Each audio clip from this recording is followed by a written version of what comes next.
अस्सलामुअलैकुम, मैं हूं ईमान अफजल और उम्मीद है आप सब ठीक होंगे। तो तकरीबन कुछ अर्सा पहले मैंने अपने यूट्यूब चैनल पर एक वीडियो अपलोड की थी जिसमें मैं मुरादिया से बुखारेस्ट का सफ़र कर रही हूँ और मैंने सारा सफ़र कैप्चर किया। लेकिन उस वीडियो को अपलोड करने के फ़ौरन बाद मुझे काफ़ी सारे मैसेजेस और डीएम्स आए कि आपने वहाँ पे एडमिशन कैसे लिया है, एडमिशन क्राइटेरिया क्या है, रिक्वायरमेंट्स क्या हैं, कोई एंट्री टेस्ट चाहिए या नहीं, बहुत से सवाल आने लगे।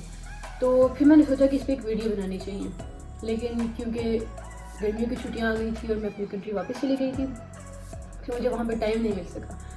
तो चूँकि मैं वापस आ गई हूँ इसलिए अब इस पर एक वीडियो तो बनती है। तो पहले मैं आपको अपनी स्टोरी बताऊँगी कि मेरा एडमिशन कैसे हुआ। मैंने मैट्रिक में बहुत अच्छे मार्क्स लिए, मैंने एफएससी में बहुत अच्छे मार्क्स लिए, मैंने एमडी कैट में बहुत अच्छे मार्क्स लिए, लेकिन हर दूसरे स्टूडेंट की तरह अभी कुछ पॉइंट के साथ रह गई और मेरा भी एडमिशन नहीं हुआ। तो मुझे लगा कि कहीं ना कहीं मेरे अंदर वो पोटेंशियल है, मुझे दोबारा टेस्ट देना चाहिए। मुझे अपनी गलतियाँ भी बस मामूली सी लगने लगी कि मैं ये भी ठीक कर सकती थी, मैं ये भी सही कर सकती थी। तो मैंने सोचा कि टेस्ट दोबारा दे देना चाहिए। तो मैं अपना दूसरा टेस्ट तैयार करने के लिए शुरू हो गई। अगला साल शुरू हो गया, मतलब सितंबर अक्टूबर में एक टेस्ट हो जाता है, उसका रिजल्ट आ जाता है और पता चल जाता है कि आपका एडमिशन नहीं हुआ।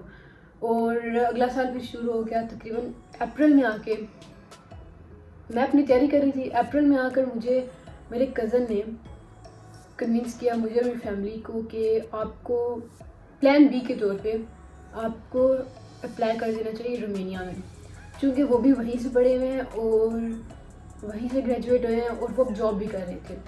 तो उन्होंने मशवरा दिया कि आपको वहाँ पे अप्लाई कर देना चाहिए एटलीस्ट प्लान बी के तौर पे, बाकी बेशक आप अपने एमडी कैट की तैयारी जारी रखें।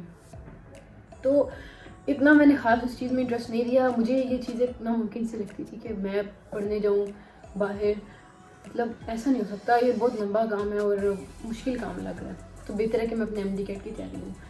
तो फिर भी मैंने अप्लाई कर ही दिया, क्योंकि मेरी फैमिली भी इस चीज़ पे एग्री कर रही थी, तो मैंने अप्लाई कर दिया।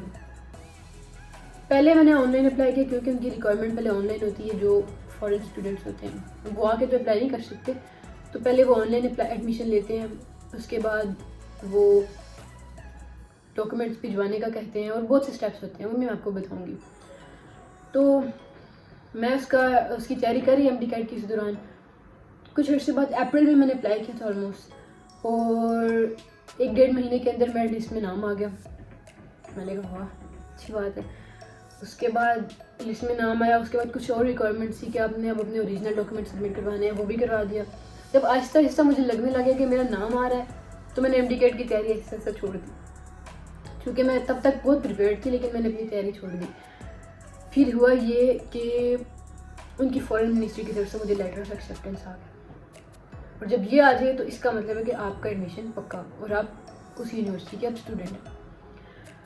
उसके बाद जब मेरा लेटर ऑफ एक्सेप्टेंस आया तो फिर तो मुझे नहीं पता था कि क्या करना है, जाना है या नहीं जाना है, क्या हो रहा है। अपनी फ़ीस सबमिट करवाएं और आप किसी भी टाइम आ जाए, किसी भी टाइम नहीं, मतलब अपनी यूनिवर्सिटी का ईयर स्टार्ट होने से पहले आ जाए वहाँ पे। इसके बाद मैंने सोचा कि यार मैंने तो अपना साल इंतज़ार कर दी, मतलब अगला सितंबर आ गया था। पिछले सितंबर में मैंने एमडी कर दिया था और अगला सितंबर आ गया था। फिर मैंने सोचा कि एडमिशन हो जाना बहुत बड़ी बात है, इस साल ज़ाया हो गया तो कुछ भी नहीं होता, अल्लाह ताला का शुक्र अदा करना चाहिए कि मेरा अगर एडमिशन हो गया। तो इस तरह हुआ मेरा एडमिशन। अब बात आती है मेरी यूनिवर्सिटी में एडमिशन की, यानी कि यूनिवर्सिटी ऑफ रादिया में। तो इस यूनिवर्सिटी में एडमिशन के 2 सेशन होते हैं और एक ही सेशन में आप मेडिसिन में दाखिला ले सकते हो, और वो सेशन भी गुजर चुका है। तो अब आपको मेडिसिन में एडमिशन लेने के लिए एटलीस्ट मार्च या अप्रैल तक का वेट करना होगा। इस दौरान उनके ऑनलाइन एडमिशन ओपन होते हैं, आपको अपने डॉक्यूमेंट्स ऑनलाइन सबमिट करने होते हैं। उसके बाद एक प्रोविजनल लिस्ट लगती है, उसमें अगर आपका नाम आए तो आप अपने ओरिजिनल डॉक्यूमेंट्स उनको पोस्ट करते हैं। उसके बाद आपको मिनिस्ट्री की तरफ से लेटर आता है। यानी ये सारी चीज़ें हैं, ये सारी चीज़ें आपको मार्च अप्रैल मई जहन में रखनी है। तो मतलब ये सेशन तो गुजर गया, अब आपको मार्च अप्रैल तक का वेट करना होगा।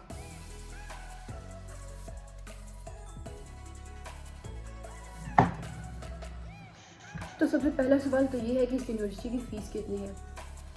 तो इस यूनिवर्सिटी की फ़ीस तकरीबन 10 लाख पर ईयर है। और इसको आप इंस्टॉलमेंट में भी पे कर सकते हैं। इस यूनिवर्सिटी की तरह बाकी सब यूनिवर्सिटी की फ़ीस की जितनी भी इंफॉर्मेशन है वो उनकी वेबसाइट पर मौजूद है। आप सब इंफॉर्मेशन ले सकते हैं। और नॉर्मली फ़ीस यूरोज़ में होती है, उसको आप अगर रुपीज़ में कन्वर्ट करेंगे तो आपको तकरीबन अंदाज़ा हो जाएगा। इसके बाद दूसरा सवाल ये है कि कोई एंट्री टेस्ट की रिक्वायरमेंट है या नहीं है। तो जितने भी फॉरेन स्टूडेंट्स हैं उनके लिए कोई एंट्री टेस्ट की रिक्वायरमेंट नहीं है, वो बगैर किसी टेस्ट के एडमिशन ले सकते हैं। लेकिन एडमिशन का क्राइटेरिया है। अब मैं आपको एडमिशन का क्राइटेरिया बताती हूँ। तो एडमिशन का क्राइटेरिया ये है कि आपके एडमिशन मैट्रिक और एफएससी के मार्क्स की बेस पे होता है। मार्क्स अच्छे होने चाहिए, एटलीस्ट 70 to 80% से ज़्यादा होने चाहिए। ये नहीं कि आप पासिंग मार्क्स से बचे हो, आप बस 50% आपके मार्क्स हैं और आपका एडमिशन हो जाएगा। नहीं, आप रिजेक्ट हो जाओगे। क्योंकि मेरे से बाकी वीडियो तो डिलीट हो गई है, इसलिए मुझे अब अगले दिन दोबारा बनानी पड़ी। जब मैं एडिटिंग कर रही थी तो मुझे वीडियो नहीं मिली। अब वैसे भी शाम हो गई, अंधेरा हो रहा है, तो मैंने सोचा वीडियो बना ही लेती हूँ, उससे पहले बिल्कुल अंधेरा हो गया। तो मैं आपको कुछ क्वेश्चन का जवाब दे रही थी। मैंने आपको फ़ीस का बताया, मैंने आपको एडमिशन क्राइटेरिया का बताया। उसके बाद कुछ बच्चे पूछते हैं कि क्या हम स्टूडेंट पार्ट टाइम जॉब कर सकते हैं। तो हाँ, पार्ट टाइम स्टूडेंट्स काम कर सकते हैं। उनकी तकरीबन 4 आवर्स पर डे आप काम कर सकते हो, और एक वीक के अंदर आप इस टाइम को एक्सीड नहीं कर सकते। तो और एक दिन में भी आप 4 घंटों से ज़्यादा काम नहीं कर सकते। तो आपको इस चीज़ का अंदाज़ा हो जाएगा कि जब आप यहाँ पर आओगे तो 4 घंटे काम करना भी काफ़ी है। उसके अलावा कुछ बच्चे पूछते हैं कि हम जब वहाँ पे आएंगे तो अकोमोडेशन का क्या होगा, हम रहेंगे किधर। तो यहाँ पे काफ़ी सारे प्राइवेट फ्लैट्स और अपार्टमेंट्स हैं, आप किसी को भी रेंट में ले सकते हो। और मंथली या उसकी 6 मंथ्स की या ईयरली आप उसकी पे करो रेंट को, और आप वहाँ पे रह सकते हो। ओनर के साथ आपका एक कॉन्ट्रैक्ट होता है, तो उसके मुताबिक आप यहाँ पे रह सकते हो। इसके अलावा कुछ बच्चे मुझसे ये पूछते हैं कि वहाँ पे सिक्योरिटी कैसी है, अगर हम यहाँ पे जाएँ तो सेफ़ कितना है, कितनी वो जगह, क्राइम्स वगैरह तो नहीं है। तो मुझे आज कुछ ऐसा हो गया, तो मुझे अभी तक कोई क्राइम या कोई इनसिक्योरिटी नज़र नहीं आई, कोई परेशानी या कोई मुश्किल नहीं हुई किसी भी तरफ से, लोगों की तरफ से या अपने नेबर्स की तरफ से या यूनिवर्सिटी की तरफ से। ऐसी कोई मुझे परेशानी का सामना नहीं हुआ।